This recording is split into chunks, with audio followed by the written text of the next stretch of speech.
Hello guys, grabe ang init lately kaya finally magpapapalit na tayo ng tint.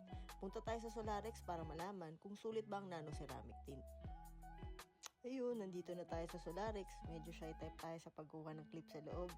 Pero kwento ko na lang ang experience mamaya, okay?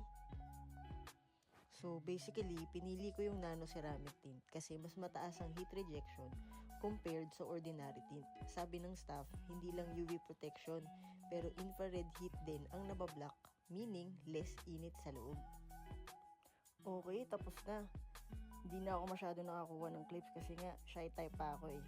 So ayun, first impression ko, ang linis ng gawa, walang bubbles at ang ganda ng finish. Kanina parang nasa sauna ako. Ngayon, kahit naka-aircon, grabe, ramdam na ramdam kong presko. Pinaka-favorite ko yung visibility sa loob.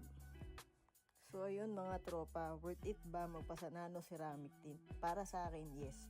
Masarap sa mata, mas malamig sa loob, at long-term investment din para sa kotse. Kung nagbabala kayo, highly recommended. Comment below kung anong next car upgrade ang gusto nyong makita.